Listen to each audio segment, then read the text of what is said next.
Olá, sejam bem-vindos a mais um episódio do nosso canal Saúde e Longevidade. Hoje o tema é terapia cognitivo-comportamental. E para falar sobre esse assunto, a gente trouxe a doutora Cristiane Dias, ela que é formada em psicologia pela PUC, MBA em gestão de pessoas pela FGV e também em emagrecimento consciente. Então fique aí, compartilhe esse vídeo que vai ser muito interessante. Pode voltar. Cristiane, bem-vinda ao nosso podcast. Obrigada por você estar aqui com a gente hoje e trocar essas ideias, esse papo super interessante. Eu que agradeço pelo convite, é um prazer estar aqui e falar sobre terapia cognitivo-comportamental, a TCC. Para mim é motivo de grande orgulho e é um prazer enorme. Que bom. E Cris, você já é formada há quanto tempo em psicologia? Ui! Não vamos falar de idade, Sim, mas faz parte, né? 16 anos. Já tem tempo, tem bastante experiência na área, né? E o que te levou a estudar psicologia desde sempre? Conta um pouquinho pra gente da sua história lá do início da sua carreira. Sim. Eu acho que a psicologia ela entrou na minha vida até pela minha história de vida, né? Meus pais se separaram quando eu era muito pequena. E naquela época, né, ter se separado era algo muito impactante, assim, dentro da sociedade. Existia realmente muito preconceito. E eu fui excluída mesmo por algumas mães de amigas, não deixavam brincar. Então, assim, foi um período sofrido ali da minha vida, né?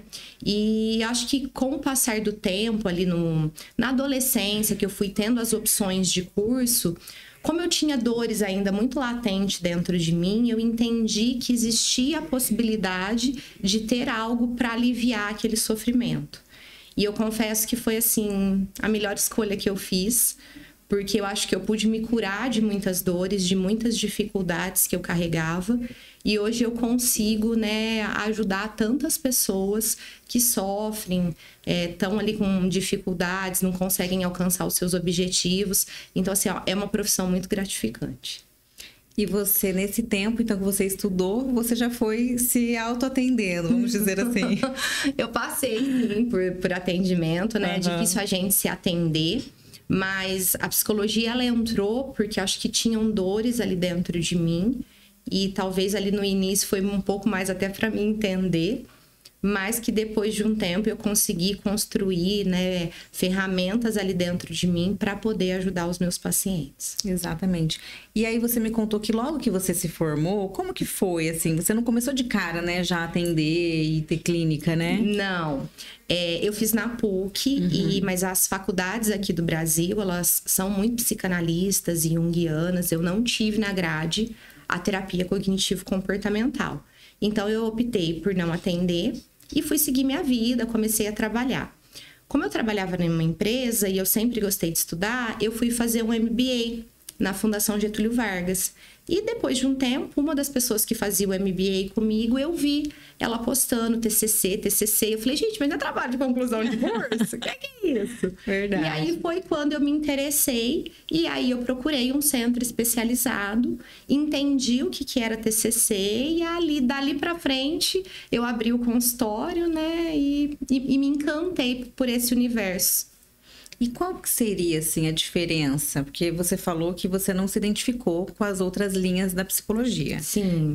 Que é a junguiana e a psicanálise. A gente tem várias, na verdade. Tem mais do que essas. Tem. Mas as que você estudou na faculdade foram essas? Não, mais também. Teve mais. Mais. Tem a comportamental, tem a fenomenológica, são várias linhas, né? Então, entenda a linha como a forma como o profissional vai conduzir o tratamento da pessoa.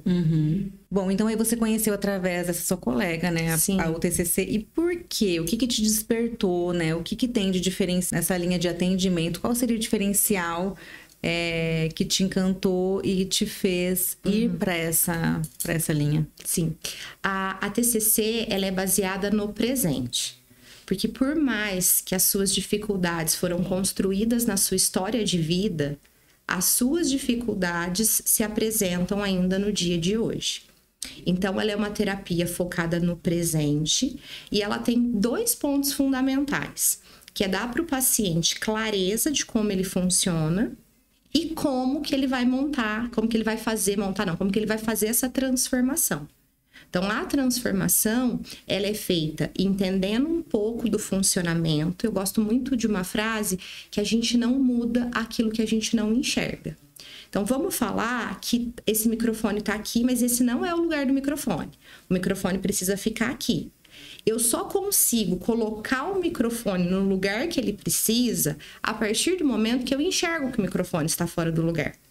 Sem enxergar o que está fora do lugar, é muito difícil eu ter clareza e sabedoria para escolher qual é a melhor ferramenta. Então, a terapia cognitiva, ela te dá a clareza do que está acontecendo, como que é o seu funcionamento.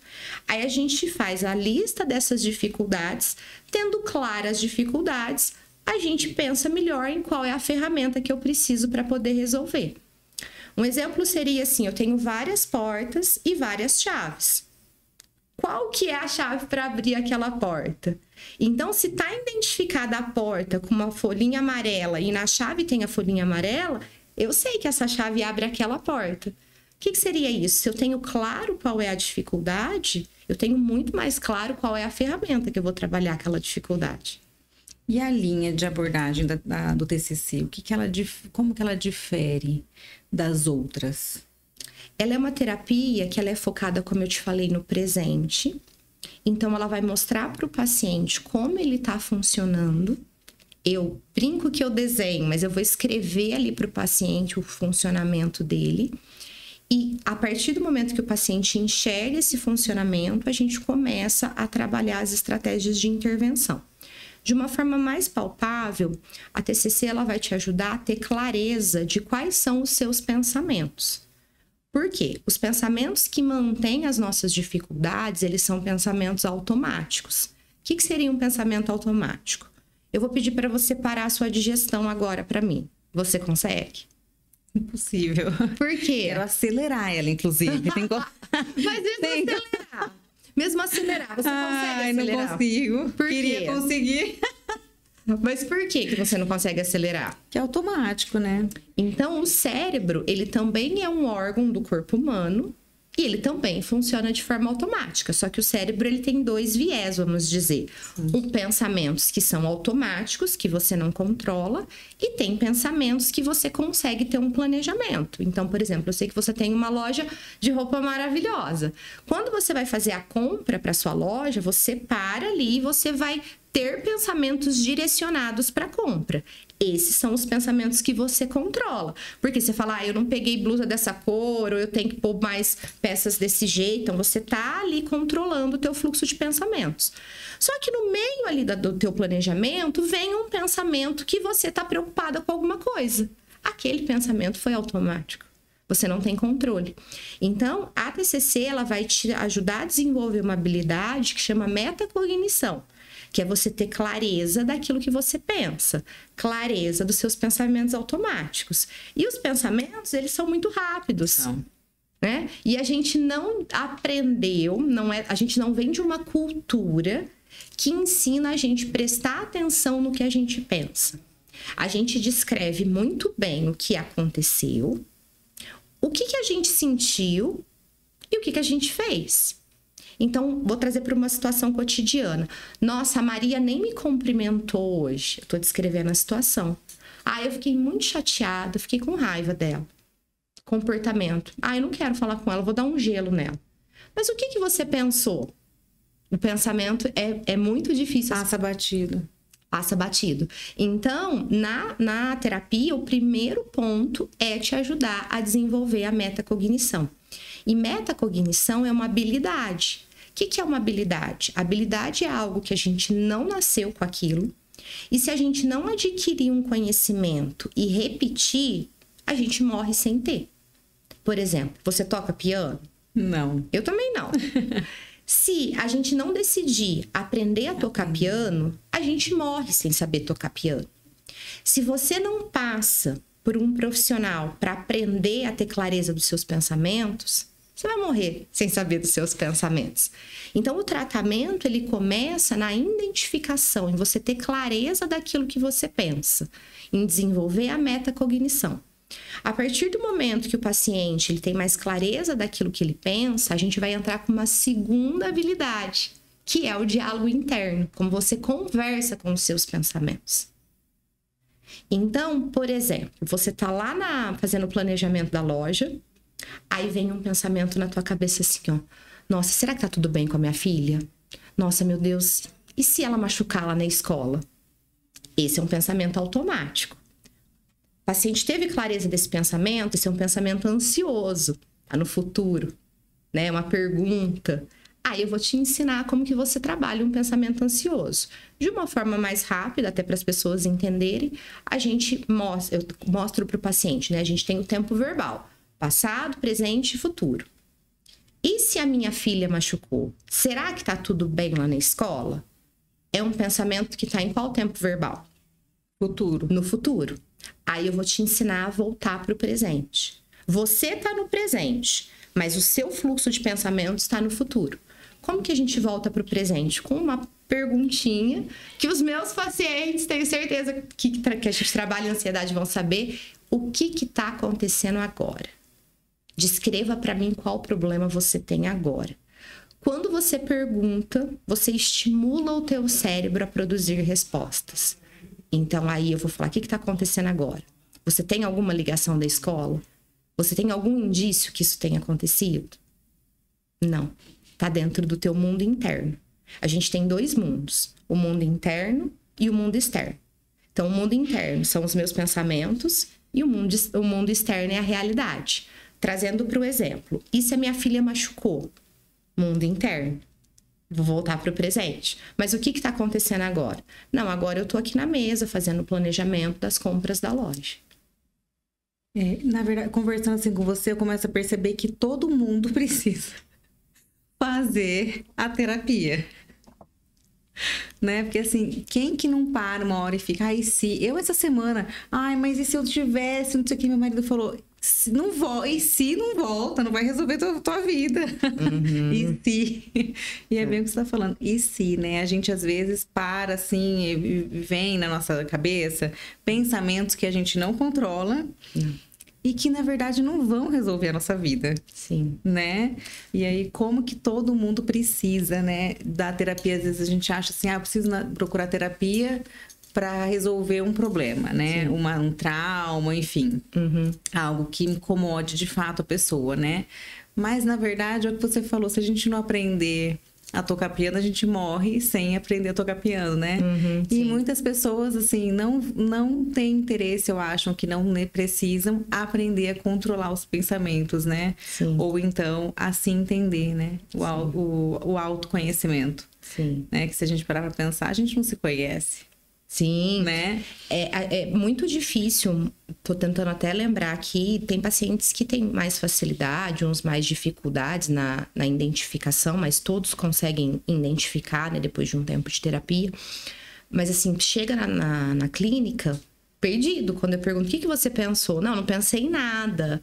Aí eu falo, então vamos entender o funcionamento do cérebro. Não existe não pensar, você pode não ter consciência.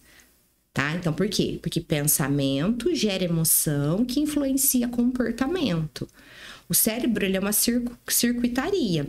Então, quando os neurônios eles fazem uma sinapse, esse estímulo em milésimos de segundos vai bater na porta do límbico, falando de uma forma lúdica, né? O que é o límbico? É onde moram as tuas emoções. Toda emoção vem para o córtex pré-frontal o estímulo. Por quê? Por uma tomada de ação. Quando você não age, você também escolheu uma ação, não agir. Então, essa circuitaria, ela acontece. Você que eu falo, né, as pessoas têm mais clareza do que elas sentem e do que elas fazem. Mas a fonte, que é o que desencadeou, que foi a forma de pensar, não. Voltando para o exemplo ali, né, do planejamento das compras da loja. Então, se ali naquele momento você começa a embarcar nesses pensamentos automáticos, nossa, será que ela tá bem? E se ela tiver caído? Nossa, e ontem ela me falou que a amiguinha não queria brincar com ela. Será que ela tá isolada lá? E se ela estiver chateada? Esses pensamentos geram preocupação, insegurança. Se você, dependendo do nível da dificuldade da pessoa, isso pode levar a um desespero, a ponto que você liga lá na escola. Não, aí você para o que você tá fazendo, você não consegue Tira se totalmente concentrar. o foco, Isso. E aí você vai ligar lá na escola. Tá tudo bem aí com ela? Então é só para mostrar como o pensamento gera emoção que influencia comportamento. Você estava com um planejamento direcionado, que era montar o planejamento ali de compras. O seu cérebro, magicamente, sem seu controle, trouxe um pensamento automático. Desviou você do foco, né? Isso. Como você não tem ferramentas para lidar com esse funcionamento automático, você acaba sofrendo e tem emoção e acaba tendo ações que acabam atrapalhando o seu dia a dia. Qual que é a diferença quando o paciente está na psicoterapia em TCC? Ele, a hora que esses pensamentos começam, às vezes ele não se dá conta nem dos pensamentos. Ele se dá conta do desconforto da emoção no corpo. Porque emoção a gente sente no corpo. Quando o límbico dispara o medo, dispara a ansiedade, vem para a corrente sanguínea. Adrenalina e noradrenalina. Por isso que a gente sente frio na barriga, coração disparar, começa a tremer, começa a transpirar. Porque os neurotransmissores que estão na sua corrente sanguínea estão gerando isso. Então, às vezes o paciente se dá conta que ele está mais agitado, que ele está com uma respiração assim, ó, mais pesada, ou coração disparado com aquela anguca, aquele aperto no peito. Aí isso também é um ponto para ajudar a desenvolver a cognição. Então, o que está passando na sua cabeça? O que você acha que você está pensando que está justificando esse mal-estar? E por que eu preciso tanto saber desse pensamento? Porque eu não vou conversar com algo que eu não sei o que é. Então, eu preciso dar clareza. E aí, a gente tem várias técnicas. Eu usei essa do presente, mas a gente tem preocupação produtiva e improdutiva. Temos as distorções dos pensamentos. Então, tem muito material que o paciente vai aprender. Aproveitando, um dos diferenciais da TCC que eu sou apaixonada é que a gente tem material. Não é aquele atendimento que você senta e fica conversando. Não. Já começa, até para quem está nos escutando. Será que quando eu fiz terapia, eu fazia em terapia cognitivo-comportamental? A gente tem uma estrutura. Então, assim, lógico que não tem uma plaquinha ali para o paciente, nada disso. É um bate-papo, igual a gente está aqui, mas um bate-papo estruturado, focado em tratamento. Então, o paciente chega, primeiro a gente vai fazer uma avaliação inicial. Que eu vou entender um pouco a história desse paciente, o que trouxe ele até mim. A partir da segunda sessão, o paciente entrou na sala, a gente vai fazer uma agenda. O que é agenda? Eu vou listar com o paciente o que nós vamos conversar, o que nós vamos trabalhar. Eu nem falo conversar, o que nós vamos trabalhar na sessão de hoje. Eu quero falar sobre a dificuldade que eu tô tendo no meu trabalho. Por que a agenda é importante? Primeiro, que eu vou te ajudar a pensar em qual é a tua dificuldade. A psicoterapia, ela é a forma de tratamento mais educada que existe. Então, eu quero que você me fale no que você gostaria que eu te ajudasse. Então, a gente vai definir o item. Por que isso é importante? Porque a gente, enquanto ser humano, tem uma tendência de trocar muito fácil de assunto. Exato. Eu começo a falar do trabalho e, de repente, eu tô lá na minha casa com a minha filha. Aí, eu vou te puxar de uma forma leve e educada. Mariana, olha, eu entendo que o que você começou a me contar é importante, mas a gente definiu que a gente ia trabalhar a dificuldade no trabalho. Nossa, mas por que isso? Porque a gente não muda o que a gente não enxerga. Então, primeiro, a gente vai fazer um mapeamento dessa dificuldade. Você precisa entender o porquê que essa dificuldade está ativa dentro de você. Que aí a gente vai trabalhar ali a parte da metacognição. Então, tem o item de agenda. Vamos trabalhar ali. Vou entregar materiais impressos para o paciente. Tá? Então, e aí depois, no final da sessão, a gente monta um plano de ação. Para as pessoas entenderem de uma forma muito simples, tarefa de casa. Toda sessão tem tarefa. Por quê? Você não vai mudar o seu funcionamento em 50 minutos comigo lá. É no dia a dia. Né? Então, aquilo que a gente trabalhou na sessão, você vai colocar em prática na tua semana. Para as pessoas entenderem de uma forma mais concreta, mais fácil, vamos ficar no exemplo do teu pensamento ansioso com medo da sua filha na escola. Quando isso acontecer, dependendo do que a gente trabalhou, você vai ter as técnicas que eu te ensinei para colocar em prática em casa. Por quê? Quando você volta na próxima semana, eu vou rever o seu plano de ação. O que deu certo, o que não deu, quais foram as suas dificuldades. Então, primeiro a gente tem essa estrutura dentro da sessão que já é diferenciada. Os meus pacientes, eles têm caderno, pasta. Por exemplo, essa semana a gente fez Tem tarefa. Tem tarefa. A gente fez um evento na clínica e eu convidei alguns pacientes que já estavam há 6 anos longe da terapia. E o que eu mais escutei foi... tinham pacientes de outros tempos também. Mas o que eu mais escutei foi: eu uso até hoje o que eu aprendi com você. Porque um objetivo é te ajudar a ser o seu próprio terapeuta. Quando eu escutei isso na especialização, eu falei, gente, mas que mentira, né? Muita prepotência. Como que a pessoa vai conseguir isso sozinha? Vai, porque ela entende como ela funciona. Ela aprende quando o pensamento automático, aquela dificuldade está ativa. E ela tem as estratégias que eu ensinei para colocar em prática. E aí tem um tempo de tratamento ou não? Ele é indefinido? Um tempo assim, falar, olha, a sua terapia vai demorar X tempo, isso não existe. Mas o que tem é começo, meio e fim. Fica 20 anos fazendo terapia? Não.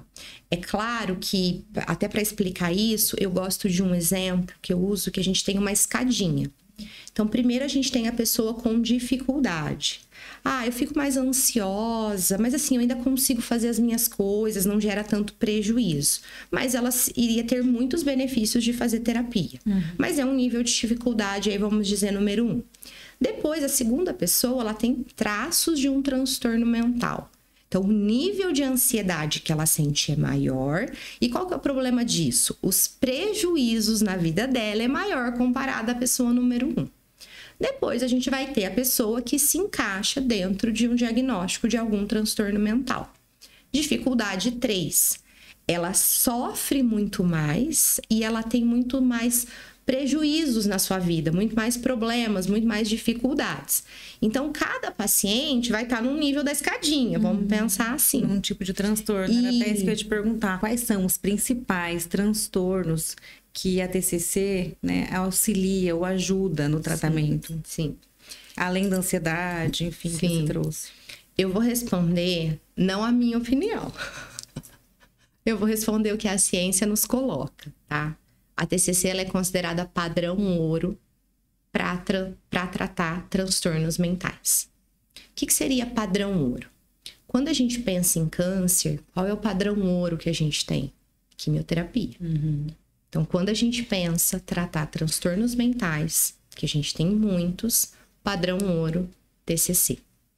Então, voltando até para a tua pergunta, para me perder questão de tempo, uma pessoa com transtorno de personalidade, ela vai ter muito mais tempo de tratamento do que uma pessoa que está ali com um quadro depressivo. Então, muda também. Dentro dos transtornos, a gente vai dividir em A e B para ficar mais fácil, tá? Então, a gente tem os transtornos de personalidades que são muito mais intensos, exigem muito mais tempo de tratamento, e a gente tem os transtornos de humor, ansiedade, depressão. A bipolaridade, ela vai estar ali no meio, vamos dizer, né? Então, vai depender do transtorno que a pessoa tem. Muitas vezes o paciente não tem somente um transtorno, ele tem comorbidade. O que é isso? Ele abriu um transtorno mental, não cuidou, e aí aumenta a chance de abrir o segundo. Tá com 2, não cuidou, aumenta a chance para abrir o terceiro. Então, a gravidade vai se acentuando com a falta de tratamento.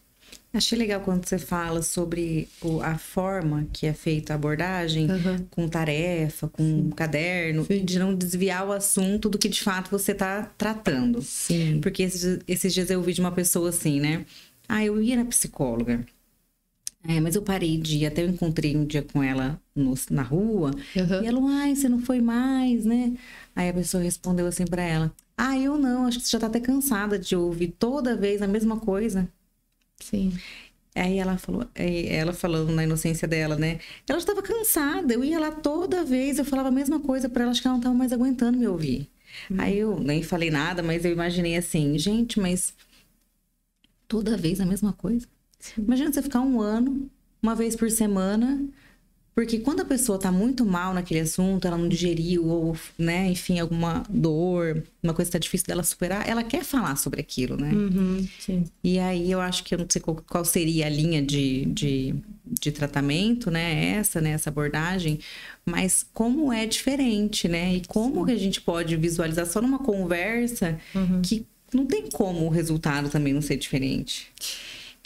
Eu falo muito isso. Psicoterapia não é bater papo. Porque eu falar do meu problema... Você fala no restaurante, no barzinho... De repente, não é que... eu vou falar do meu problema, vai resolver eu falar? Eu preciso ter uma ação, de fato, para eu resolver meu problema, né? É lógico que a psicoterapia, a gente precisa da fala. A pessoa vai precisar falar. Ah, sim. Você precisa saber o que está acontecendo com ela, né? O que ela sente, o que ela pensa, né? Isso. Mas existe um direcionamento para aquilo ser um tratamento. Então, o que me fez apaixonar pela TCC foi justamente a forma como ela conduz o tratamento. Porque quando a gente pensa em linhas da psicologia, cada linha vai delimitar ali uma forma de tratamento para o paciente. Então, a TCC, ela é muito forte em dar clareza para o paciente do porquê que aquilo está acontecendo na vida dele, do porquê que ele está sofrendo. Só que não adianta nada eu só saber. Eu preciso saber o segundo passo, que é como eu mudo essa dificuldade. Como eu atenuo essa dificuldade na minha vida? Como eu faço para sofrer menos? Então, ela vai dar clareza e ela é muito focada em resultados para gerar essa transformação, que aí vai ser como eu vou fazer isso. Então, um ponto, metacognição, clareza. Eu vou entender o que a minha cabeça produz de forma automática, que eu não vou controlar. Como que eu faço com esse problema? Diálogo interno. Eu vou conversar com esses pensamentos. O que é o diálogo interno? Uma das técnicas, volta para o presente. O que está acontecendo agora? Descreva o que está ao teu redor, descreva o que é realidade. Falei um pouco também sobre o mundo interno. Então, o paciente, ele traz a dificuldade. Às vezes, o paciente está muito enrolado dentro da dificuldade. Isso também acontece. Hoje, eu falo que com a minha experiência clínica, eu tenho uma condução muito eficaz ali de ajudar o paciente a não ficar devagando, de trazer ele para a dificuldade. Eu consigo pensar algumas coisas e eu vou perguntando. Você acha que é isso, né? Que tá te incomodando, né? Vamos tentar investigar qual que é o pensamento que tá aí na sua cabeça. Eu consigo conduzir para quê? Para dar clareza. Tendo a clareza, a gente pensa em formas de como... Eu vou pensar ali, né? Qual que é a melhor estratégia para estar ensinando para esse paciente. Um ponto que ela também é muito diferente é que ela é uma psicoterapia educativa. Eu vou te ensinar. Tem até uma técnica que chama psicoeducação. Então, por exemplo, o paciente com pânico. Quando ele chega, eu preciso psicoeducar, eu preciso ensiná-lo o que está acontecendo com ele. Porque ele vai parar no pronto-socorro, que ele acha que ele está morrendo, é o pensamento, e aí eu vou explicar para ele essa circuitaria cerebral. Que quando ele pensa que ele está morrendo, vem o sistema límbico e dispara o medo. Medo, adrenalina e noradrenalina na corrente sanguínea. Por que a gente precisa saber desses nomes esquisitos? Porque adrenalina e noradrenalina geram reações fisiológicas, como frio na barriga, coração disparado, respiração ofegante, sensação de sufocamento, começo a tremer, começa a transpirar. Preciso sentir tudo isso? Não. Cada paciente, nós somos únicos, sente uma coisa. Só que ali ele começa a entender o porquê que ele está sentindo aquilo. Clareza. A gente trabalha muito pautado nesses dois pilares, clareza. Tá bom, Cris, nossa, entendi, muito bacana, né? Assim, a explicação, como é que eu resolvo? Aí a gente vai entrar com as estratégias de intervenção. Então, eu me deslumbrei quando eu descobri isso. Porque você não fica secando gelo, você não fica falando de forma aleatória, você não entra na bagunça que às vezes o paciente chega ali devido ao seu sofrimento. Você literalmente consegue nortear a sessão para que ela seja produtiva. E aí, no final, a gente vai estabelecer a tarefinha de casa. E como você fala sobre que a abordagem tem a tarefa, tem a lição, querendo ou não, a pessoa passa a ter ali um compromisso e, vamos dizer assim, ela tem que ser organizada e ter, assim, uma dedicação um pouco maior do que ela só ir lá conversar com você, né, na próxima sessão. Sim. Diante disso, existe um perfil de paciente que se beneficia mais com os resultados desse tipo de abordagem? Pensando nisso que você me perguntou, eu acho que o paciente que mais vai se beneficiar é o paciente que quer mudar de verdade. Porque ele pode ser o paciente mais desorganizado. Eu não consigo organizar, eu procrastino, perco as folhas. A dificuldade dele vem para a terapia. Eu brinco com eles assim no consultório, que é assim, ó, vocês não entram na minha sala e deixam as dificuldades lá fora. Então, um paciente que ele é mais irritado, que ele é mais irônico, ele vai levar isso para terapia uma hora. E é ótimo, eu adoro, porque ali na hora eu vou conseguir intervir. Então, quando o paciente ele não tem essa organização, ele está desorganizado, eu vou ensiná-lo primeiro o que está acontecendo, clareza, e depois eu vou ter estratégias de como ajudá-lo a desenvolver uma organização que melhore a vida dele. E como que você faz para enxergar? Você falou, ele chega mais irritado, ele é mais irritado, uma hora ele vai me mostrar isso. Sim. Mas como que você faz para enxergar? Porque é lógico que a irritação dele dentro do consultório vai ser muito diferente de uma situação fora dali, na vida, no dia a dia. Sim. Como que você identifica o comportamento? Ou você consegue auxiliar a pessoa a enxergar a dificuldade dela? Porque muitas vezes a gente sente que a gente tem uma dificuldade, mas a gente não enxerga essa dificuldade. A gente não sabe. Se você, vamos supor, você poderia perguntar assim, Mariana, qual é sua maior dificuldade hoje? Eu poderia ter uma facilidade de te responder como uma dificuldade de responder o que de fato me incomoda, o que de fato me atrapalha aí pra frente, enfim, né? Acho que a gente sente que tem... Eu falo essa dificuldade porque a gente vai fazer uma entrevista de emprego. Sim. A pessoa tem dificuldade de falar quais são as qualidades e os defeitos dela. Sim.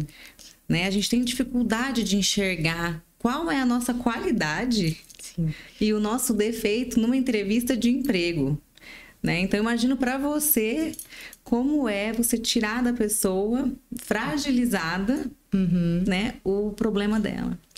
Eu vou começar porque, assim, a gente tem vários pontos aí. Você trouxe um que eu achei muito interessante, que é eu vou numa entrevista de emprego e eu tenho dificuldade de falar as minhas qualidades. Na avaliação inicial, eu passo por várias áreas de vida da pessoa. E eu gosto muito de analogia. Então, na avaliação, eu falo assim para ela.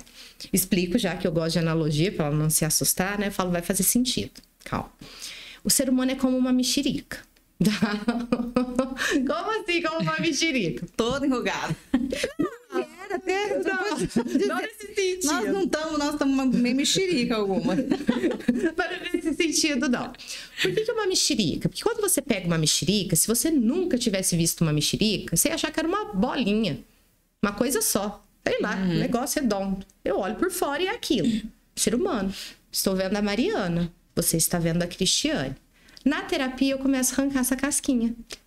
Vamos tirar a casquinha. Tirando a casquinha... A mexerica ela é muito bem dividida, que é o que a gente chama de áreas de vida. E aí eu vou começar... Por que eu gosto dessa introdução? Então, a minha sessão já começa assim. Por que eu gosto dessa introdução? Porque eu vou falar assim para o paciente, eu vou precisar te perguntar sobre algumas coisas. E eu vou entrar, às vezes, num gominho da mexerica que você ainda não se sente tão à vontade de me contar. E tá tudo bem. A gente tem um tempo para criar um vínculo, para você confiar em mim, tá tudo bem. Então, se em algum momento, em algum gominho da mexerica eu começar a te perguntar e você não se sentir à vontade, você me avisa, ok? Então, o que são esses gominhos de vida? A área familiar. Seu pai, sua mãe são vivos, você tem irmãos, você mora com eles. Nesse gominho, tem algum problema, tem alguma dificuldade? Aí nós vamos pro conjugal. Você tem algum relacionamento amoroso? Nesse gominho tem alguma dificuldade? E aí sim eu vou sucessivamente. Para não ter que passar por todos, que senão vai demorar, né? Eu vou para o último que você falou, que é qualidades. Eu deixo esse gominho por último na avaliação e eu falo para a pessoa. Agora eu quero que você fale como você se enxerga. Qualidades e pontos a melhorar. Uma pessoa com uma baixa autoestima, ela vai ter muita dificuldade de me falar as qualidades. E ali eu já vou identificar a dificuldade. Entendi. Porque eu falo assim, gente, eu já fiz várias entrevistas pra loja, né? As pessoas vão lá e às vezes elas não sabem. Você pergunta quais são suas qualidades, né? Pra você saber se ela é proativa, se ela é comunicativa, enfim, né? E a pessoa não consegue. E a pessoa às vezes então, não consegue falar, né? E também não consegue falar os defeitos. Ou então fala muitos, né, pontos a melhorar, vamos dizer assim, né? Porque defeito. E em poucas qualidades, né? Então é a autoestima da pessoa. Então, na avaliação ali, quando ela não consegue desenrolar isso foi avaliação. Vou finalizar a avaliação que eu conheci, ali vi os pontos. Na segunda sessão, a gente vai definir as dificuldades. Lembra que eu falei que um pilar importantíssimo é clareza? Aí você fala, eu nem sei direito o que é a minha dificuldade, tô tão perdida e isso acontece. Então, eu estou ali para direcioná-la. E aí, eu vou pegar a avaliação. Vou falar, olha, aqui na avaliação, quando eu perguntei as suas qualidades, você teve dificuldade de me falar. Vamos pensar aqui juntas. Em outros contextos, quando alguém te elogia, você acha que você tem dificuldade? Você tem dificuldade de falar sobre os seus pontos fortes? E aí eu vou fazendo perguntas para ajudar essa pessoa a pensar para que ela fale. Porque assim, ó, a psicoterapia, uma boa psicoterapia, mesmo dentro da TCC, a gente usa muito uma técnica que chama questionamento socrático. A mudança, ela vem de boas perguntas. Então, para te ajudar, para eu te ajudar você a se conhecer, eu não vou falar o que eu acho. Eu vou te perguntar, eu vou te conduzir. As respostas não estão dentro de mim, de como você funciona. O que está dentro de mim são as técnicas. Só que lembra, para eu saber qual técnica eu vou utilizar, eu preciso ter claro o problema. Então, a gente primeiro vai descobrir o problema. Como você funciona, você é a pessoa que sabe. Só que você não tem a estratégia para reconhecer, para extrair de você ali a dificuldade. Então, eu vou estar nesse processo para te ajudar. E o questionamento socrático são essas perguntas para te ajudar a pensar e ali, junto comigo, você vai enxergando como você funciona. Então, isso já aconteceu muitas vezes nas sessões. O paciente procura a psicoterapia por conta de um problema e quando ele chega lá, ele começa a descobrir outros. E aí, uma vez, uma paciente minha falou assim, meu Deus, mas eu vim pra cá com um problema, chega aqui e descubro que eu tenho outros, né? Aí, o que eu falei pra ela? Se você não viesse, eles estariam da mesma forma aí dentro de você. Eles estariam da mesma forma atrapalhando a sua vida. A psicoterapia, a gente precisa dessa clareza, por mais que às vezes doa a gente enxergar alguma coisa que está incomodando, mas clareza para pensar em qual chavinha, em qual ferramenta vamos utilizar para resolver essa dificuldade. E acho que é muito comum, né? Como você disse, as pessoas não se conhecerem hoje. Não. E falando de hoje em dia, mudando assim, não mudando de assunto, mas indo para um outro lado, a gente falou dos transtornos que levam as pessoas ou que podem ajudar com essa abordagem. E hoje, essa questão da rede social. As pessoas estarem muito ligadas no celular, né? Enfim. Isso impacta de alguma forma na saúde mental delas? Porque hoje a gente fica no celular ou, enfim, vendo mais a vida do outro no Instagram do que a nossa. Sim. Né? E mais, eu acredito que um pouco mais até depois da pandemia.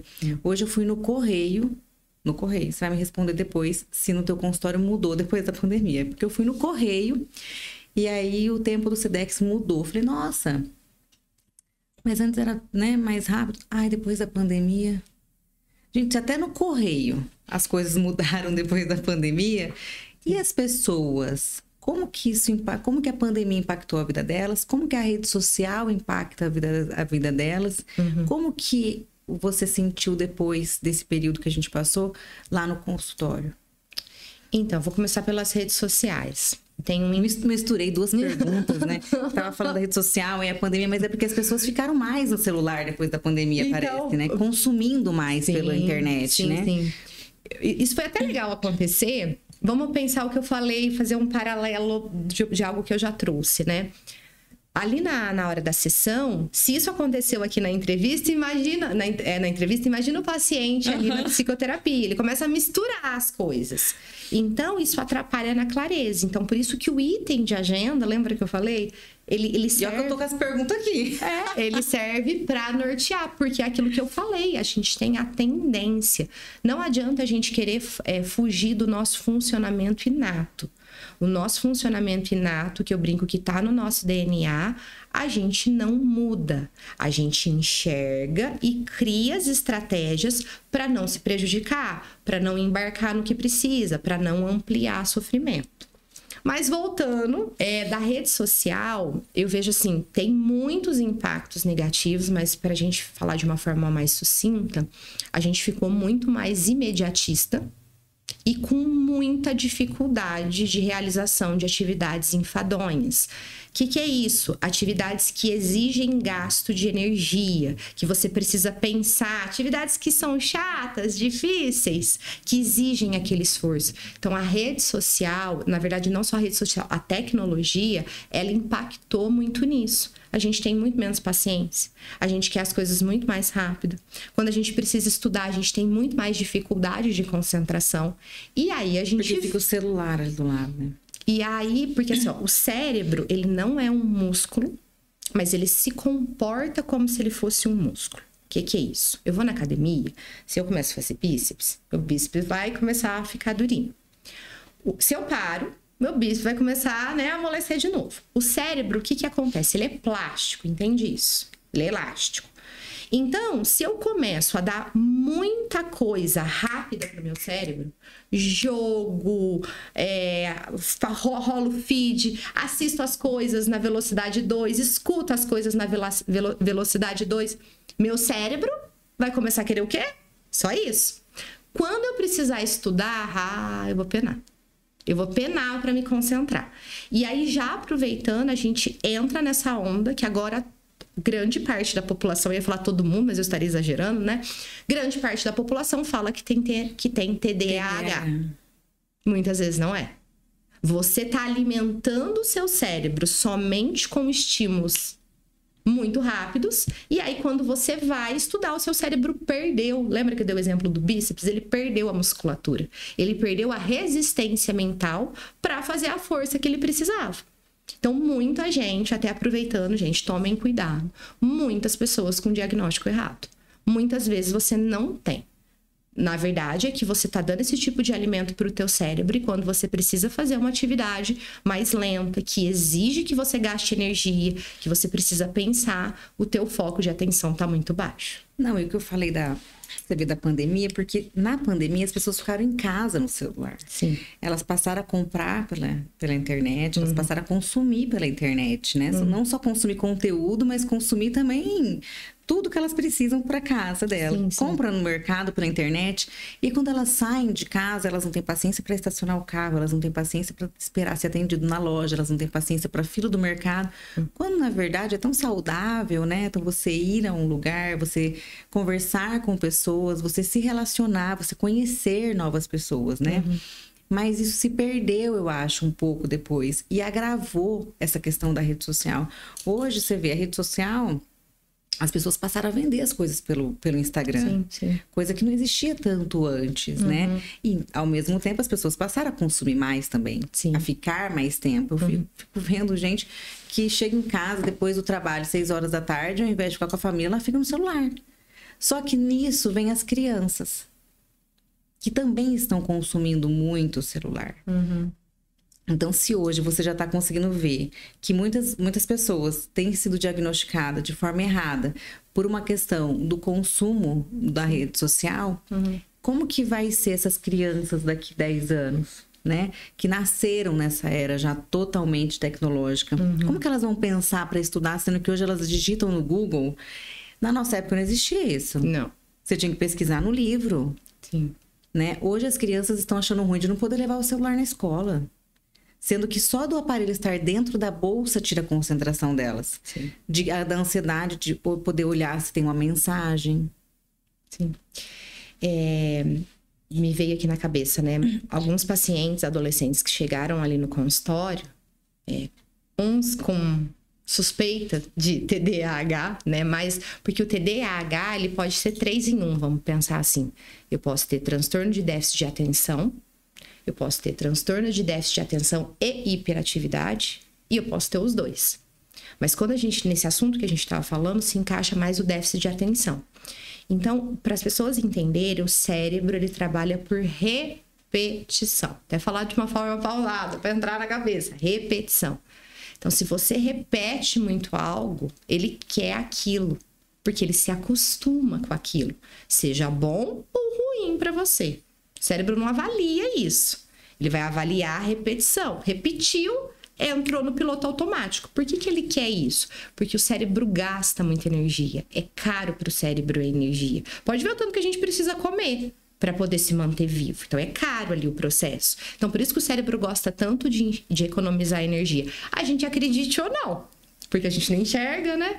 Então, nessa questão do déficit de atenção, eu tô consumindo tanto atividades em velocidades altíssimas que quando eu preciso ir para algo que é mais lento, eu tenho essa grande dificuldade. Então, eu preciso tomar esse cuidado. E aí, ali no consultório, esses pacientes que eu recebi, simplesmente mostrar para eles clareza o que estava acontecendo e trabalhar técnicas, melhorou muito. Não precisava nada de medicação. Não que eu seja contra medicação, mas eu acho que a medicação ela tem que ser utilizada em quem realmente tá ali adoecido, tá realmente com um transtorno que precisa com a medicação. Então, quando o paciente, me veio uma analogia na cabeça, quando o paciente chega e eu fecho o diagnóstico de bipolaridade é na hora encaminhado pro psiquiatra. E aí, então, as tarefinhas também ajudam a pessoa a dar uma diminuída aí e melhorar voltar à vida normal, vamos dizer assim, né? Ajuda muito ela a se reconectar com ela mesma. É lógico que uma pessoa que está com dificuldade de prestar atenção vão exigir outras técnicas ali para poder ajudá-la, né? Tem isso também. E da rede social que você me perguntou, esse é um problema. A gente tem vários. Outro, quando a gente pensa de tecnologia, falei errado. Quando a gente pensa em rede social, um problema muito grande é a questão da comparação. Né? Aí, a rede social que é a culpada agora, porque as pessoas estão, né, se comparando mais, estão infelizes. Nenhuma dificuldade psicológica ela é unifatorial. Acho que isso é importantíssimo as pessoas entenderem. Vamos entender de uma forma prática nas minhas analogias que eu adoro. Você não faz um bolo com farinha e ovos. Sei lá o que você vai fazer, mas você não vai fazer um bolo.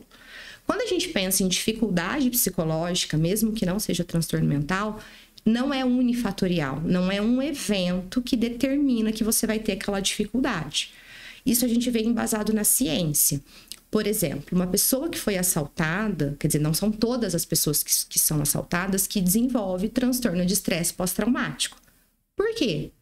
Porque a dificuldade ela é multifatorial.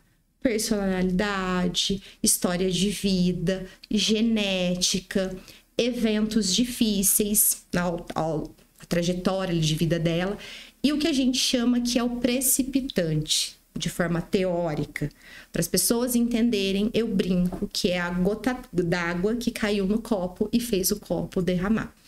O que isso tem a ver com a questão da rede social? A rede social, ela ampliou o acesso à vida das pessoas, ok? Vai ampliar a comparação. São todas pessoas que vão ter um sofrimento intenso com isso? Não. Porque é multifatorial. Entendi. Deu pra entender? Deu. Porque hoje tem muita gente que acha assim que a vida do outro é perfeita, né? Sim. Porque é isso que as pessoas vendem na rede social, Sim. né? Mas enfim, acaba atingindo mais uns do que os outros, né? Que não... Posso falar uma coisa para ajudar? O ser humano, você vai ver, né? Já até falei, até repetitivo, eu gosto muito de analogia. Nós somos um quebra-cabeça. Então, pensa num quebra-cabeça. Quem nunca viu um quebra-cabeça, o filho nunca viu, por favor, leve ele numa loja de quebra-cabeça. O ser humano é um quebra-cabeça. Você não faz a imagem do quebra-cabeça com algumas peças. Quando a gente vai para a rede social, a gente expõe algumas peças. A gente não expõe o desenho inteiro. Porém, isso já acontecia antigamente. Vamos pensar nos álbuns de foto que eram revelados. A gente punha fotos feias de acidentes? Não. A gente colocava o que ali? Só momentos bons, né? A rede social é isso. Então, acho que a gente precisa entender também, de uma forma ali um pouco mais realista e racional, que ninguém vai expor coisa ruim, gente. Até porque tem um motivo psicológico. O ser humano não gosta de sofrer. A gente foge do sofrimento. A partir do momento que você fica vendo um monte de coisa trágica, a tendência de você parar é muito alta. E é tão engraçado isso, as pessoas estão tão acostumadas a ver coisas boas e bonitas e legais, e comida gostosa, né? E lugar bonito, e gente bem arrumada. Que esse tempo atrás aconteceu um caso que uma pessoa expôs, assim, umas coisas, uma dificuldade, um negócio ruim. Nossa, eu tanto de crítica. As pessoas criticam o sofrimento da outra daí, né? Então, na verdade, é melhor só colocar coisa legal mesmo, né? Porque ali você não também você expor uma coisa ruim ou um problema vai resolver teu problema, né? Então, hoje assim, tem gente que põe tudo na internet, né? Ou a gente acha que põe tudo, né? Então, vem os julgamentos. Quem tá ali, né? Esses artistas, enfim, estão sujeitos a receber críticas e elogios, né? Sim. Mas aí vem o outro lado, que são as pessoas que acompanham, que acabam, né, tendo transtornos, e principalmente as crianças. Eu vejo que hoje as crianças acham que... Minha filha assiste desenho. Hoje desenho não é desenho de antigamente. É Maria Clara JP, não sei se você conhece. Sim. É a vida daquela criança. A mãe é legal, que a mãe brinca junto o tempo inteiro na cabeça da criança, né? O pai é legal, a criança tem tudo que ela quer, a mãe leva no mercado e compra tudo. É isso que mostra. Sim. O que tá ensinando para essa criança, né? Então, como serão os transtornos dessas crianças lá na frente? Se a gente parar e pensar, se a gente tá pensando em transtorno de adultos de hoje que nem isso tiveram lá atrás. A gente já tem impactos muito fortes hoje em dia, porque a nossa geração, vamos falar assim, é uma geração adoecida mentalmente que não teve tratamento. Pouquíssimas pessoas se trataram. Pouco acesso ao conhecimento, sim, né? Sim. E a fala nem é no objetivo de culpar, né? Mas assim, de entender a história. Então, somos uma sociedade adoecida mentalmente. Qual que é o problema disso? Hoje a gente vê crianças com muito mais transtorno, com muito mais dificuldades. Ah, mas por que antigamente não tinha? Então, mas os pais dessas crianças, a grande maioria, com transtornos mentais, não se cuidaram, não se trataram. A gente vê o reflexo hoje. Então, quando a gente vê o aumento de hoje, ele tem um fundo. Qual que é o fundo? Os pais que não se trataram. Então, é um efeito... Isso que eu tô querendo não é no sentido de querer culpar ninguém, mas é mostrar o efeito da sociedade que a gente tá vivendo mesmo. Mas acho que é muito cultural também, né? Antigamente, se você perguntar assim pro meu avô, psicólogo é coisa de louco. Infelizmente, até hoje. Entendeu? Então, assim, isso foi... Diminuiu. Diminuiu muito. Mas por conta da informação que a gente também tem hoje. Mas você sabe que eu ainda sinto e fico muito triste que é bonito o outro fazer terapia. Faz. Ai, que bom que você tá fazendo. Que bom que você faz, vai te ajudar muito. Não, eu não. Levo lá. Eu até te levo, mas eu, assim, nesse momento... Eu não preciso, tá tudo bem. A minha vida é ótima. Então, assim, a gente tem essa dificuldade. Quando você me falou, né, de expor na rede social, a gente tá vivendo agora, recente, Padre Fábio de Mello. É verdade. Ele falou sobre a dificuldade dele, né? O momento que ele tá passando tão doloroso, e ele fez no objetivo, eu acho que de alívio para ele, mas também para poder ajudar outras pessoas, e teve muita gente criticando. E falando coisas absurdas, né? Coisas absurdas que não é nem pra falar, mas assim, falando coisas absurdas da vida dele, gente que nem conhece. Sim. Enfim, gente que perde o tempo para comentar, sei lá, enfim, né? A rede social do outro. Para criticar a pessoa que já está ali abrindo, né, uma dificuldade da vida dela que não é fácil. Se não é fácil para a pessoa que está dentro do consultório, só você e ela abrir uma dificuldade dela, expor para você. Imagina ela expor com milhões de seguidores uma dificuldade, um momento, né, delicado da vida dela. Tem que ter muita coragem. Né? Não é qualquer um que faz. A maioria é uma capa, né, que tá ali, e por trás daquilo não é nada daquilo, não é bem a isso. Isso, né? e a gente tem, assim, é mais intenso no sentido, assim, terapia é bom, faça terapia. Aí quando vai falar de transtorno mental, ansiedade e depressão. Eu não vou expor a atriz que eu vi, né? Eu acho que ela nem é atriz, uma figura pública. E eu vi ela falando sobre o adoecimento dela. Quando eu conheço, como eu conheço, eu sabia o que era. Ela estava colocando como se aquilo fosse somente uma crise de ansiedade e um quadro depressivo, quando na verdade era bipolaridade. Então as pessoas têm muita dificuldade. As pessoas falam, eu tenho depressão, eu tive ansiedade. Isso hoje é mais comum, mais fácil de falar. Só que os outros transtornos mentais, que pode ser, né, em alguns casos, a gente não fala a grande maioria, porque não é mesmo, mas em alguns casos não é. Então as pessoas têm muito mais dificuldade de expor o que elas têm. E transtorno mental não tem cara, eu acho que é legal falar isso. Porque quando a gente pensa em transtorno mental, o senso comum pensa na esquizofrenia, no esquizoide, que tem aquele traço meio assim perdido da realidade. Mas você pode estar conversando com uma pessoa que tem um transtorno de personalidade e você não sabe. Às vezes nem ela sabe. Como que a gente vai saber, né? Às vezes nem ela sabe. Ganharia muito de saber, né? Porque exatamente. É o que eu falo, o problema tá lá de qualquer jeito. Você descobrindo ou não. A partir do momento que você descobre, se tem diagnóstico, tem tratamento. E que bom que tem tratamento. Então a gente foi lá, agora a gente volta. Eu vou puxar a Cris hoje. Mentira, você me puxa, porque eu que mudei de assunto. Mas é assim mesmo. Aqui a gente não tem como foco um tratamento. Isso. Não, brincadeiras à parte. Mas é porque a gente vai falando aí um assunto tão bacana e que é tão interessante, tão atual, e eu já gosto de falar. E atual, e aí a gente se empolga, mas... você vai trazer agora um vídeo, né? Vou dar um spoiler aqui. Pode dar. Que você vai contar a história de alguns pacientes. Eles vão dar testemunhos do tratamento. Sim, né? De como tem sido esse contato com a abordagem da TCC. Sim, sim. Qual seria uma história que você poderia contar pra gente brevemente? Um resumo de um resultado que esteja ainda em tratamento ou concluído, mas que chame atenção para que as pessoas vejam um pouquinho de como fazer esse tratamento com você. Tá. Quando você falou do resultado, eu acho que é entender a potência, a palavra é essa. A potência de transformação que a TCC pode ter na vida de uma pessoa. Então, eu tenho uma paciente que chegou lá com ideações suicidas, realmente querendo tirar a própria vida. E ver essa paciente, ela já está em alta da terapia, e ver essa paciente tendo uma vida bem... Lógico, problema a gente tem, mas não dificuldades que sangram intensamente diariamente.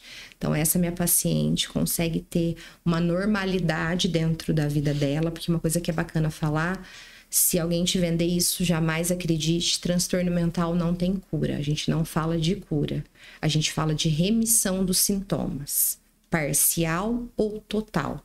Mas como é multifatorial, eu não consigo te prometer, se você já abriu um quadro de depressão, que isso nunca mais vai acontecer. O que você aprende se você cair na água de novo, você não vai ficar tanto tempo sem ar. Com o que você já aprendeu, se você tiver a crise, que é isso, cair na água, você volta com mais facilidade. Então, esse caso, ele é lindo demais de se ver. Essa normalidade que a pessoa, essa funcionalidade, nem normalidade, essa funcionalidade de vida que essa pessoa tem. E um outro paciente que me vem na cabeça é que ele emagreceu 30 quilos. Meu Deus! Não só com a terapia, claro, fez a dieta dele, mas assim, ele conseguiu controlar aquela vontade de da comida não saudável. Sim. Controlar o cérebro dele para que ele conseguisse porque comer saudável. O emagrecimento, as pessoas podem olhar e falar, mas como assim uma psicóloga para emagrecer? Não é na nutricionista? Claro, a gente precisa das nutris. Eu vou na Nutri, eu faço acompanhamento. Ela vai ali te dar mais opções, montar a sua porção, direcionar seu cardápio, né? Isso. Porém, quando você sai da nutricionista com a sua folhinha ou com o seu aplicativo, você sabe que o seu jantar precisa ser aquele que ela combinou. Exato. Só que aí você teve um dia estressante, a gente tá falando de emoções. E aí você não tem muitas ferramentas, lembra que eu falei que eu ensino ferramentas? Você não tem muitas ferramentas para lidar com as suas emoções. E aí você chega em casa e fala, quer saber? Hoje eu mereço. Nossa, hoje eu esse quero... merecimento.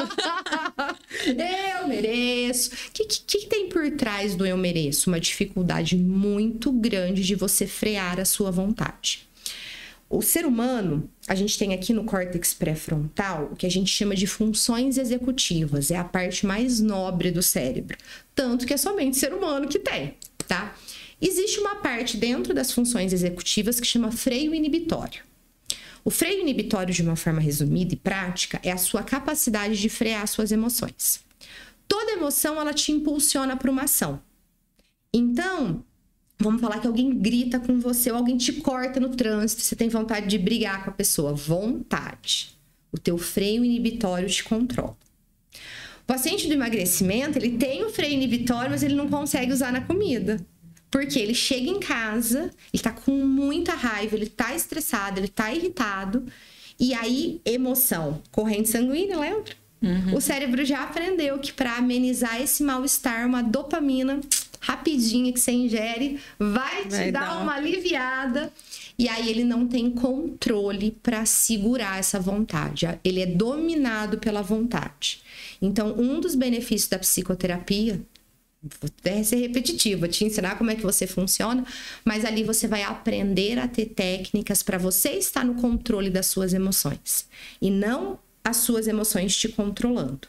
Porque da mesma forma que pensar você não controla os pensamentos automáticos, sentir também não. Não existe um não sentir. Quando começamos a entrevista, eu tava com um medinho aqui, assim, ó, minha barriguinha tava meio geladinha. Você que fala tão bem. Geladinha. Porém, sentir não é possível deixar, mas eu posso não ser dominado pelo meu sentimento. Se eu fosse dominada pelo meu sentimento, talvez eu não teria nem aceitado o seu convite. Ou teria entrado aqui, falava rapidinho assim e já quero ir embora. Então, apesar de sentir, ainda assim eu consigo agir de uma forma que está de acordo com o objetivo que eu quero para minha vida. Então, isso você aprende na terapia para qualquer área e dentro do emagrecimento principalmente. As pessoas que têm dificuldade para emagrecer são impulsivas, imediatistas, perfeccionista. Perfeccionismo não é elogio, tá, gente? Não é qualidade. Não é qualidade. A pessoa acha assim, eu sou tão perfeccionista. Não. Ter zelo, capricho, maravilhoso. É diferente. Perfeccionismo é quando você deixa de fazer algo porque não está completo. E vida sendo vida... nunca vai estar. É bem difícil. 100% perfeito. É muito difícil. São poucos momentos 100%. O perfeccionismo, ele tende a te levar pro 100%. Então, muitas vezes você deixa de fazer, você para, porque você errou. Então, a terapia, ela vai te ajudar. E todo o processo de mudança, vamos pensar assim, principalmente o emagrecimento, todo processo de mudança, no emagrecimento também, você vai escorregar. Você vai ter erros, você vai ter deslizes. Se você não souber lidar com os seus erros, por conta dos seus pensamentos automáticos, você vai parar. Então, a psicoterapia, ela te dá essa clareza, ela te ensina essas ferramentas. E faz tanto sentido, porque até quem faz uma bariátrica, por exemplo, né, sugerem que é importante fazer um acompanhamento com um psicólogo, porque ela cortou o estômago, mas ela não mudou a cabeça dela na cirurgia. Então, a vontade dela do doce, a vontade dela de comer aquele lanche, a vontade dela, enfim, de eu mereço, continua a mesma. Sim. Né? Então, falam-se muito sobre o psicólogo nesse processo de uma bariátrica. Por que não também no processo de emagrecimento? Eu amo trabalhar emagrecimento. Amo, amo, amo. Gosto demais. E eu falo que ali você ensina para o paciente, ele enxerga melhor ali esse funcionamento. Um funcionamento que me veio na cabeça. Não existe deixar de sentir vontade. Cris, por que não existe isso? Porque o teu cérebro tem uma área que chama memória. E ela não vai ser apagada. O que isso significa? Quando você vê um brigadeiro, você sabe o quanto aquele brigadeiro é bom. O que é isso em questões neurológicas? O teu cérebro, ele sabe o quanto de dopamina aquele alimento libera. Todo alimento libera um tanto de dopamina. A gente fala que todo alimento tem uma Me sumiu o termo, mas uma dopamina basal. Dopamina basal. O que é essa dopamina basal? Enquanto a alface, eu vou inventar aqui os números, tá? Mas enquanto uma alface libera 5 de dopamina, um brigadeiro libera 1000. O que o teu cérebro quer é dopamina. Então, quando ele olha, ele tem isso fixo na memória. Então, por isso que quando você tá estressada, você não quer comer uma fruta. Porque o teu cérebro sabe que a quantidade de dopamina dentro daquela fruta é muito menor comparada com uma pizza. Nossa, Cris, mas por que quando eu tô estressada eu não quero comer as outras coisas? Por isso. Então, existe uma questão aí que é da tua cabeça, o cérebro sabe. Então, não existe deixar de sentir. Existe, eu sinto, mas eu tenho resistência mental para fazer a escolha que eu preciso. E vai além, né? Porque o processo de emagrecimento inclui também atividade física. Sim. Quando a gente fala de sair da zona de conforto, sair da cama mais cedo, ir pra academia, puxar ferro, né? Tem pessoas que gostam, podemos falar que não, mas vamos falar na maioria. Quem que quer ficar na academia puxando ferro? Quem quer ficar correndo na esteira? Sim. Né? Então, assim, quem quer sofrer? Quem quer sentir dor? Quem quer sentir dor? Exato. E aí, eu gosto... Posso dar uma técnica? Pode. Eu quero. dá várias. A gente não luta por nada. A gente não defende nada se a gente não tem um porquê. Pensa em algo que você acredita e que você defende muito. Você tem um porquê muito claro daquilo. Não espere dominar o teu cérebro, frear a tua vontade ou ganhar da tua preguiça se você não tiver um porquê muito claro. Você precisa ter um porquê. Isso a gente desenvolve também. Porque você não é redundante. As pessoas, elas falham muito porque o motivo delas para determinada ação é raso, é uma coisa passageira, não está ligada a valor. Então, porquês duradouros estão ligados a valores, a coisas importantes que você quer para a sua personalidade. Então, isso te ajuda a manter a luta ali a longo prazo. Então, se você não tiver um porquê, você vai falar não pro doce. Se você não tiver o porquê que você vai acordar mais cedo, você já começa ali a falhar. Porque você vai sentir vontade de comer. Você vai sentir preguiça e não vai querer ir. O teu porquê, ele é uma das ferramentas, que a gente tem várias, é uma das ferramentas que te ajuda a driblar, segurar essa emoção e fazer o contrário do que ela tá te falando. Então, eu penso no brigadeiro, me dá vontade de comer. A vontade quer que eu vá e coma. A ação oposta que a gente fala é segurar a vontade e não comer, fazer o contrário do que a emoção tá te falando. Isso é totalmente possível desenvolver. Muito bom. Eu tenho que ir lá. Então, vou marcar minha consulta. Vamos embora. E aí, a gente falando de emagrecimento, claro que também envolve saúde, né, e tal, e hábitos saudáveis. Eu quero fazer uma pergunta aqui, misturando os dois, tá? Claro. Vai falar, a Mariana misturando os trem tudo de novo. Mas misturando... Se precisar, separa. Misturando lá, vamos desde o começo até agora. Tudo. Transtornos mentais, a questão do emagrecimento, enfim. Quais hábitos saudáveis você recomenda para quem tem que fortalecer a saúde mental, para quem tem que fortalecer também a saúde do corpo, enfim? Primeiro que a minha resposta ela vai estar baseada num conceito da TCC, que é um passo de cada vez, tá? Se eu não subir nem o primeiro degrau, não adianta eu querer pensar no segundo.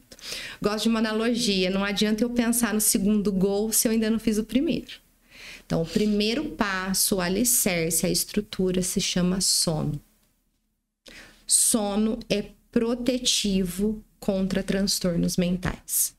Uma pessoa que não dorme bem, uma pessoa que não tem uma qualidade de sono, ela aumenta um pontinho para abrir transtorno mental ou para ampliar algum tipo de dificuldade psicológica que ela já tem. Então, o sono ele é protetivo. Se a gente pensar para qualquer pessoa, para qualquer nível de dificuldade, traço, transtorno, sono é essencial. Quando você não dorme direito, você tá sujando quimicamente o teu cérebro. Então, muitas coisas ficam desreguladas e isso te prejudica muito ao longo do dia. Então, sono é a dica, começaria por ela. Vamos lembrar, eu não faço um bolo só com ovos. Eu não vou cuidar da minha saúde mental só dormindo bem. Mas para um começo prático e direto, seguindo outro preceito da TCC, que a gente gosta de ser prática, direta e gerar resultados. Para a gente gerar resultados, a gente precisa seguir ali.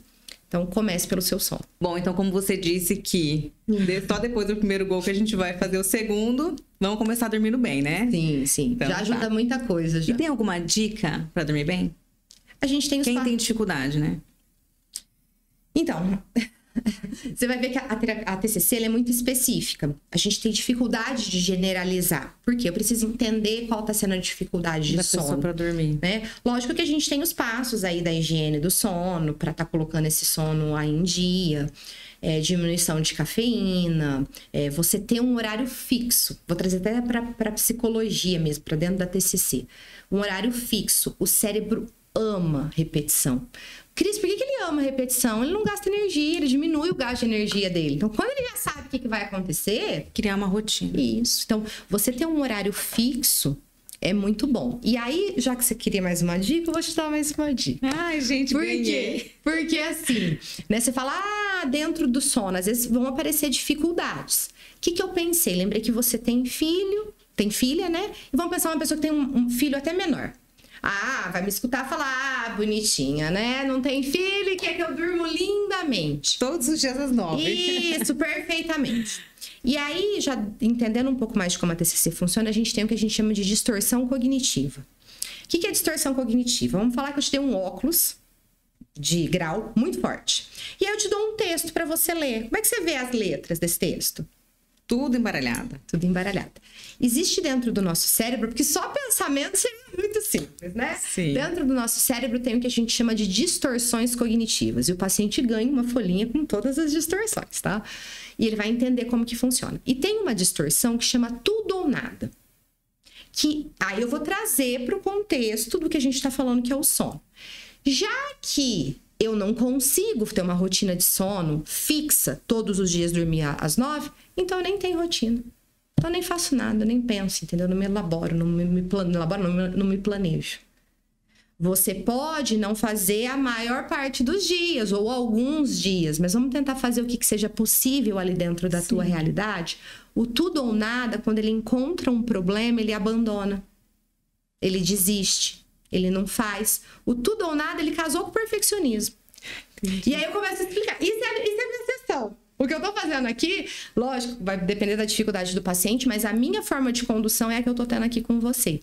Então, eu vou te apresentar o tudo ou nada, vou te explicar que ele casou com o perfeccionismo. Por que ele casou com o perfeccionismo? Porque uma coisinha saiu errada. Então, Cris, eu tenho filho, eu não consigo dormir todos os dias às 9. Então, eu não faço nada da rotina do sono. Nada. Não fico até mais tarde, aí eu falo, a criança já tá dormindo faz horas, né? E eu tô às 9, meia-noite eu tô lá ainda. Isso, e por que eu tô tendo esse comportamento fora do objetivo que eu gostaria? Porque a minha cabeça, os meus pensamentos foi para essa polaridade, para esse pensamento tudo ou nada. Já que eu não durmo no horário certinho, então é melhor eu nem pensar em higiene do sono. Quando meu filho crescer, aí eu penso. E como a gente falou lá no começo, no meio, sobre ainda um pouco da questão da cultura, do receio das pessoas, de muitos, né? De buscarem a terapia, de achar mais legal que o amigo faça, incentivar o amigo, mas deixar de se incentivar. Sim. O que você diria para essa pessoa que precisa e que ainda tem receio? Olha, eu sou uma pessoa voltada e apaixonada por resultado e transformação. Eu tenho certeza que a terapia lá comigo vai trazer mudanças para sua vida. Mais do que às vezes a pessoa possa imaginar. Dentro do que ela quer. Mas se você tem receio de fazer terapia, faça algumas sessões. Em TCC. Em TCC. Muito bom. Porque eu já vou sair daqui hoje. Outra pessoa já. Mudar em alguns aspectos. Já vou colocar meu sono em dia. Por favor. Durmo super bem, mas assim, colocar um pouco mais de rotina, é o que você tá falando. É bom a gente ouvir, a gente aprende ouvindo, né? Sim. A gente aprende com tudo que você falou aqui, eu aprendi um pouquinho. Por isso que eu te agradeço muito desse bate-papo. Muito bacana ter você aqui, uma mulher bonita, inteligente. Obrigada. Né? Uma profissional de sucesso, uma profissional experiente na área, né? Porque eu acho que a gente entregar a nossa vida, nossas dores, nossos problemas, tem que ser de fato para quem entenda. Porque hoje, profissional, a gente tem muito aí se dizendo muita coisa, né? E lidando com algo tão delicado que é a vida da pessoa. A gente pegar uma pessoa, como você disse, querendo tirar a própria vida, é muito grave. É uma responsabilidade. Então, eu te admiro muito, te parabenizo e te agradeço, né? De tomar seu tempo. A gente tá aqui já 1 horinha. Muito obrigada mesmo por você ter vindo aqui hoje. Eu que te agradeço, Mariana. Foi um prazer enorme estar aqui. Acho que deu para perceber, eu me empolgo. Eu amo falar sobre TCC. TCC, ela mudou não só a minha vida profissional, porque eu trabalhava em outra área. E quando descobri a TCC foi quando eu fui para o consultório. Mas ela também mudou muitas coisas dentro de mim enquanto pessoa. E uma característica minha, eu sempre gostei muito de passar aquilo que eu sei. E essa abordagem da psicologia, a gente entrega muito conhecimento. Porque só é possível mudar aquilo que a gente conhece. E eu agradeço demais a oportunidade. Muito obrigada. Que bom, eu que agradeço. E, gente, compartilha esse bate-papo com seus amigos, com as amigas, né? Para quem tá precisando e para quem também você acha que não tá, né? Que às vezes tá, é muito importante. E sigam também o Instagram da Cris, a doutora Cristiane Dias, porque tem muito conteúdo bacana e tem muitas novidades também vindo por aí. O QR Code tá aqui em cima. Então, curte, compartilha.